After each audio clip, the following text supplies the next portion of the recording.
नमस्कार, आप देख रहे हैं यंग भारत न्यूज और मैं हूं आपके साथ नितिन पांचाल।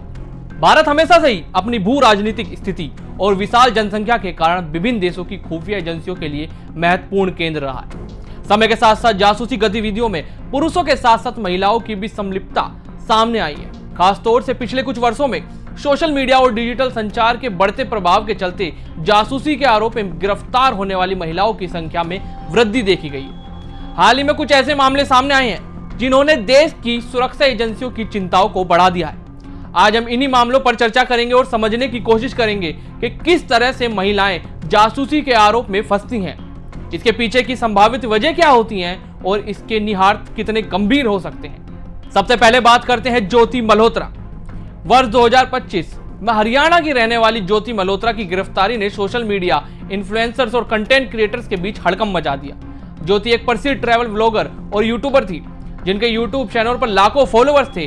वे पाकिस्तान के कई दौरे कर चुकी थी और वहां से अपने दर्शकों के लिए यात्रा और संस्कृति से जुड़ी वीडियोस बनाकर अपलोड करती थी। शुरुआत में तो ये यात्राएं सामान्य लग रही थी, लेकिन भारतीय खुफिया एजेंसियों को सूचना मिली कि ज्योति ने पाकिस्तान में कुछ संदिग्ध व्यक्तियों से मुलाकात की थी जो कथित तौर पर ISI से जुड़े हुए थे। आरोप है कि ज्योति ने अपने पाकिस्तान यात्राओं के दौरान भारतीय सेना के मूवमेंट और सैन्य प्रतिष्ठानों से जुड़ी संवेदनशील जानकारियां साझा की। जांच में सामने आया कि उन्होंने अपने ब्लॉग्स और डिजिटल संचार के जरिए कुछ कोडेड मैसेज भी भेजे जिनमें गोपनीय सूचनाएं छिपी हो सकती हैं। इसके अलावा उनके बैंक खातों में कुछ संदिग्ध ट्रांजैक्शन का भी पता चल रहा है जिनके स्रोत पर सवाल उठाए जा रहे हैं। इन मामले ने सुरक्षा एजेंसियों को सोशल मीडिया इन्फ्लुएंसर की बढ़ती वैधता और सोशल मीडिया के जासूसी गतिविधियों में इस्तेमाल को लेकर सतर्क कर दिया है। ज्योति ने सभी आरोपों को इंकार करते हुए खुद को निर्दोष बताया, लेकिन जांच एजेंसियां अभी भी इस बात की पड़ताल कर रही हैं कि क्या उनकी पाकिस्तान यात्राओं के पीछे कोई और बड़ा षड्यंत्र था। इस घटना ने यह साफ कर दिया है कि सोशल मीडिया के जरिए जासूसी करना अब एक नया ट्रेंड बनता जा रहा है, जिससे निपटने के लिए सुरक्षा एजेंसियों को नई रणनीतियों की जरूरत है। अब बात करते हैं प्रियंका सेनापति। ओडिशा की यूट्यूबर प्रियंका सेनापति धार्मिक स्थलों के ब्लॉग बनाने के लिए जानी जाती थी और उनका एक लोकप्रिय चैनल था। लेकिन वर्ष 2025 में भी हरियाणा की यूट्यूबर ज्योति मल्होत्रा की गिरफ्तारी के बाद उनकी जांच के दौरान प्रियंका का नाम भी सामने आया। प्रियंका ने पाकिस्तान के करतारपुर साहिब की यात्रा की थी, जहां उनकी कुछ संदिग्ध लोगों से मुलाकात हुई बताई जा रही है। सुरक्षा एजेंसियों ने उनके और ज्योति के बीच सोशल मीडिया पर संपर्क को लेकर जांच तेज करती है। हालांकि प्रियंका ने किसी भी जासूसी गतिविधियों में शामिल होने से साफ इंकार कर दिया है और कहा है कि उनकी यह यात्रा केवल धार्मिक उद्देश्य से थी। उन्होंने जांच में पूरा सहयोग किया और अपने ऊपर लगे सभी आरोपों को निराधार बताया है। यह मामला दिखाता है कि विदेश यात्राएं, खासकर पाकिस्तान जैसे संवेदनशील देशों की यात्राएं सुरक्षा एजेंसियों की नजरों में कैसे आ जाती हैं। सामने आता है कि सोशल मीडिया इन्फ्लुएंसर्स की पहुंच और संपर्क दुश्मन एजेंसियों के लिए जासूसी के नए रास्ते बन सकते हैं। सुरक्षा एजेंसियां अब कैसे सभी इन्फ्लुएंसर और ब्लॉगर्स पर नजर बनाए हुए हैं जिसके संदिग्ध संपर्क हो सकते हैं। प्रियंका सेनापति का मामला भारत के डिजिटल युग की जासूसी चुनौतियों को सामने लाता है, जहां व्यक्तिगत पहचान और सोशल मीडिया का दुरुपयोग राष्ट्रीय सुरक्षा के लिए खतरा बन सकता है। अब बात करते हैं साइत्रा केसर नेवी जासूस कांड। साइस्ता केसर और उनके पति अब्दुल रहमान का नाम भारतीय नौसेना से जुड़ी एक गंभीर जासूसी कांड में सामने आया था। उन पर आरोप था कि उन्होंने भारतीय नौसेना की संवेदनशील और गोपनीय सूचनाएं पाकिस्तान को लीक की। इस मामले में दोनों को पकड़ा गया और अदालत ने उन्हें 5.5 साल की जेल की सजा सुनाई। यह मामला पारंपरिक जासूसी की एक क्लासिक मिसाल है, जिसमें व्यक्तिगत संबंधों और आर्थिक लाभ के लालच के कारण राष्ट्रीय सुरक्षा से जुड़ी अहम जानकारियां विदेशों को दी जाती हैं।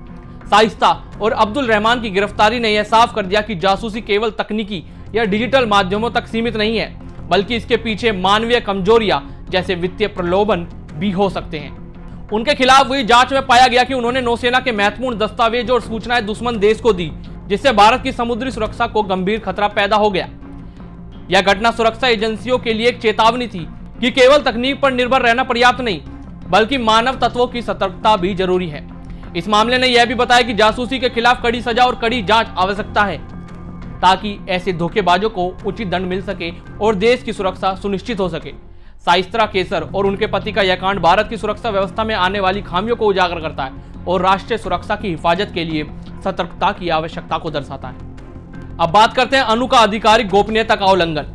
वर्ष 2010 में दिल्ली की एक महिला अनु को जासूसी के गंभीर आरोप में गिरफ्तार किया गया। दिल्ली पुलिस की स्पेशल सेल ने उनके पूर्व दिल्ली स्थित आवास से हिरासत में लिया। उन पर आरोप है कि उन्होंने सरकारी विभाग की संवेदनशील और गोपनीय जानकारी किसी अनजान या संदिग्ध व्यक्ति के साथ साझा की, जो कि भारत के आधिकारिक गोपनीयता अधिनियम ऑफिशियल सीक्रेट एक्ट के तहत अपराध माना जाता है। यह अधिनियम राष्ट्रीय सुरक्षा और सरकारी गुप्त सूचनाओं की रक्षा के लिए बनाया गया था, ताकि कोई भी कर्मचारी या अधिकारी ऐसी जानकारियों को लीक ना कर सके जो देश की सुरक्षा के लिए खतरा बन सकती है। अनु की गिरफ्तारी ने यह दर्शाया कि न केवल बाहरी एजेंट बल्कि सरकारी संस्थानों के अंदर काम करने वाले व्यक्ति भी जासूसी में फंसे हो सकते हैं। गिरफ्तारी के बाद अनु को स्थानीय अदालत में पेश किया गया, जहां उन्हें पुलिस हिरासत में भेज दिया गया। हालांकि इस मामले के संबंध में विस्तृत जानकारी या जांच की प्रक्रिया के बारे में अधिक जानकारी सार्वजनिक नहीं की गई। इस वजह से यह मामला कई सवालों को जन्म देता है, जैसे कि सुरक्षा प्रोटोकॉल की कितनी प्रभावशीलता और सरकारी विभागों में गोपनीयता बनाए रखने के लिए क्या क्या कदम उठाए जा रहे हैं। अनु के इस केस ने भारत के सरकारी संस्थानों में सुरक्षा उपायों की समीक्षा और सख्ती को आवश्यकता को उजागर किया। यह घटना यह भी याद दिलाती है कि केवल बाहरी खतरों से ही नहीं, बल्कि अंदरूनी कर्मचारियों द्वारा भी संवेदनशील जानकारियों का दुरुपयोग किया जा सकता है। इसलिए सुरक्षा नीति और निगरानी तंत्र को लगातार मजबूत करते रहना बेहद जरूरी है। भविष्य में ऐसी घटनाओं को रोकने के लिए तकनीकी निगरानी, कर्मचारी प्रशिक्षण और सख्त जांच प्रक्रियाओं को अपनाना आवश्यक है। अब बात करते हैं मरियम रशीदा और फौजिया हसन का इसरो जासूसी मामला। वर्ष 1994 में भारत के खुफिया इतिहास में एक बेहद विवादास्पद और यादगार मामला सामने आया, जिसे इसरो जासूसी मामला कहा जाता है। इस मामले में मालदीव की दो महिलाएं मरियम रशीदा और फौजिया हसन को भारतीय अंतरिक्ष अनुसंधान संगठन इसरो के विज्ञानियों के क्रायोजेनिक इंजन तकनीक और अन्य अत्यंत संवेदनशील अंतरिक्ष प्रौद्योगिकी की जानकारी पाकिस्तान को लीक करने के संदेह में गिरफ्तार किया गया था। केरल पुलिस और इंटेलिजेंस ब्यूरो ने आरोप लगाया कि दोनों महिलाओं ने इसरो के प्रमुख वैज्ञानिक नंबी नारायण और अमला कृष्णन को फंसाकर गोपनीय और अत्यंत महत्वपूर्ण तकनीकी जानकारियां हासिल की और उन्हें विदेशी एजेंटों के हवाले किया। इस मामले ने देश भर में भारी सनसनी मचा दी और सुरक्षा एजेंसियों, मीडिया और जनता के बीच बड़े विवाद को जन्म दिया। इसके बाद इस मामले की जांच केंद्रीय जांच ब्यूरो सीबीआई को सौंपी गई। वर्ष 1996 में सीबीआई ने अपनी जांच रिपोर्ट में इस पूरी घटना को पूरी तरह से बेबुनियाद और झूठा साबित कर दिया। जांच में यह स्पष्ट हुआ कि मरियम रशीदा और फौजिया हसन पर लगाए गए आरोप गलत थे और उनके खिलाफ कोई ठोस सबूत नहीं थे। सुप्रीम कोर्ट ने भी इस मामले में नंबी नारायण को निर्दोष घोषित किया और उन्हें मुआवजा देने का आदेश दिया, क्योंकि उन्होंने झूठे आरोपों के कारण अपने करियर और सामाजिक सम्मान दोनों खो दिए थे। इसरो जासूसी मामला भारतीय खुफिया इतिहास में एक महत्वपूर्ण उदाहरण बन गया। कैसे बिना ठोस सबूत के और सही जांच के लगाए गए आरोप निर्दोष लोगों की जिंदगी को बर्बाद कर सकते हैं। इस मामले में सुरक्षा एजेंसियों की जांच प्रक्रिया की निष्पक्षता और पारदर्शिता पर गंभीर सवाल खड़े किए। साथ ही मीडिया की भूमिका और उसके समाचार प्रकाशित करने के तरीके पर भी व्यापक बहस हुई। अब बात करते हैं मऊ की दो बहनों की। वर्ष 2021 में मध्य प्रदेश के मऊ जिले में रहने वाली दो बहनों को पाकिस्तान की खुफिया एजेंसी ISI के साथ संपर्क रखने और मऊ मिलिट्री कंटेनमेंट एरिया से जुड़ी संवेदनशील जानकारी लीक करने के आरोप में गिरफ्तार किया गया था। मऊ का यह सैन्य क्षेत्र भारतीय सेना के लिए रणनीतिक रूप से महत्वपूर्ण था, इसलिए यहां से किसी भी प्रकार की गोपनीय जानकारी का लीक होना राष्ट्रीय सुरक्षा के लिए गंभीर खतरा बन सकता था। जांच में पता चला कि दोनों बहनें सोशल मीडिया के जरिए पाकिस्तानी एजेंटों के संपर्क में आई और आर्थिक लाभ के लालच में संवेदनशील सूचनाएं साझा करने लगी। यह मामला सीमावर्ती इलाकों में रहने वाले लोगों की सुरक्षा पर खास ध्यान देने की जरूरत को दर्शाता है। आज के डिजिटल युग में सोशल मीडिया और ऑनलाइन प्लेटफॉर्म जासूसी के नए माध्यम बन चुके हैं, जिससे दुश्मन एजेंसियों को स्थानीय लोगों तक पहुंचना बहुत आसान हो गया है। इसलिए सुरक्षा एजेंसियों को न केवल सैन्य क्षेत्रों की कड़ी निगरानी करनी चाहिए, बल्कि स्थानीय नागरिकों को साइबर सुरक्षा और जासूसी की संभावित गतिविधियों के प्रति जागरूक भी करना चाहिए। यह सुरक्षा एक सामूहिक जिम्मेदारी है, जिसमें सरकार, सुरक्षा तंत्र और आम जनता को मिलकर काम करना होगा, ताकि राष्ट्रीय सुरक्षा सुनिश्चित की जा सके। इन मामलों के आधार पर यह स्पष्ट है कि जासूसी के तरीके बदल रहे हैं। सोशल मीडिया और डिजिटल संचार के माध्यम से जासूसी गतिविधियां पहले से कहीं अधिक आसान हो गई हैं। ज्योति और प्रियंका के ये मामले इस नई चुनौती को दर्शाते हैं। महिलाएं विशेष रूप से संवेदनशील हो सकती हैं। आर्थिक प्रलोभन, भावनात्मक दबाव या वैचारिक कट्टरता के चलते महिलाएं जासूसी गतिविधियों में शामिल हो सकती हैं। सोशल मीडिया पर सतर्कता जरूरी है। जिन लोगों की फॉलोइंग बड़ी है, वे अनजाने में भी दुश्मन एजेंसियों के निशाने पर आ सकते हैं। सीमावर्ती क्षेत्रों में खतरे ज्यादा हैं। सैन्य प्रतिष्ठानों के पास रहने वाले लोग दुश्मन एजेंटों के निशाने पर आ सकते हैं। आखिर में निष्पक्ष जांच की जरूरत। इसरो जासूसी मामलों के तहत बिना पर्याप्त सबूत के किसी को गिरफ्तार करना न केवल उस व्यक्ति के लिए हानिकारक होता है, बल्कि अंतर्राष्ट्रीय संबंधों को भी नुकसान पहुंचा सकता है। भारत में महिलाओं की जासूसी के मामलों ने राष्ट्रीय सुरक्षा के प्रति एक गंभीर चेतावनी दी है। ये घटनाएं सिर्फ व्यक्तिगत विश्वासघात या आर्थिक प्रलोभन की कहानियां भर नहीं है, ये हमारे देश की संप्रभुता, सैन्य गोपनीयता और अंतरराष्ट्रीय छवि पर गहरे घाव छोड़ने वाले मामले हैं। सोशल मीडिया के युग में जासूसी के तरीके बदल गए हैं। अब खुफिया एजेंसियां केवल पारंपरिक जासूसियों पर निर्भर नहीं करती, वे social media influencer, content creator और सीमावर्ती क्षेत्रों में रहने वाले लोगों को अपने जाल में फंसा सकती हैं। ज्योति मल्होत्रा और प्रियंका सेनापति के मामले इस बात को प्रत्यक्ष उदाहरण है कि कैसे डिजिटल प्लेटफॉर्म के जरिए गुप्त सूचनाएं आसानी से लीक हो जाती हैं। लेकिन क्या यह सिर्फ सरकार और सुरक्षा एजेंसियों की जिम्मेदारी है? नहीं, हमें बतौर नागरिक अपनी जिम्मेदारी समझनी होगी। किसी भी संदिग्ध संपर्क या सूचना को हल्के में नहीं लेना चाहिए। अगर ऐसा कोई आर्थिक लाभ, भावनात्मक दबाव या किसी अन्य बहाने से हमारे देश की गोपनीय जानकारी मांगने का प्रयास करता है तो हमें तुरंत सतर्क हो जाना चाहिए। इतिहास गवाह है कि एक छोटी सी चूक, एक गलत कदम पूरे देश की सुरक्षा को खतरे में डाल सकता है।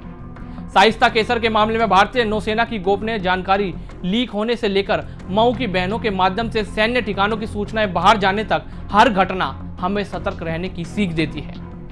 इसके अलावा हमें यह भी नहीं भूलना चाहिए कि जासूसी के आरोप लगना आसान है, लेकिन उसके प्रमाण जुटाना और निष्पक्ष जांच करना बेहद जरूरी है।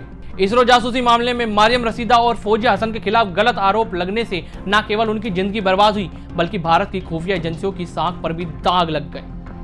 आज जब जासूसी के तरीके बदल चुके हैं और डिजिटल दुनिया ने हमारे निजी जीवन की सूचनाएं हर किसी के लिए सुलभ हो गई हैं, तो हमें अपनी सुरक्षा को लेकर पहले से कहीं अधिक सतर्क रहना चाहिए। हमें न केवल अपनी निजी जानकारियों की सुरक्षा करनी होगी, बल्कि अपने आसपास के संदिग्ध संपर्कों पर भी नजर रखनी होगी। यह मुद्दा केवल सुरक्षा एजेंसियों या सरकार का नहीं है, यह पूरे देश का है। जब हर नागरिक अपनी भूमिका को समझेगा, सतर्क रहेगा और जिम्मेदारी से कार्य करेगा, तभी हम इन खतरों का सामना कर सकेंगे। यह एक सामूहिक लड़ाई है जिसमें हमारी सुरक्षा, हमारी अखंडता और हमारा अस्तित्व दांव पर है। इस लड़ाई में हर कदम, हर सतर्कता और हर सही फैसला मायने रखता है। इसलिए जागरूक बने, सतर्क रहें और देश की सुरक्षा को अपनी प्राथमिकता बनाएं, क्योंकि एक मजबूत भारत तभी संभव है जब हम सब एकजुट होकर हर खतरे का सामना करने के लिए तैयार रहें। ऐसी ही तमाम खबरों के लिए जुड़े रहिए हमारे साथ। हमें यंग भारत सच के साथ।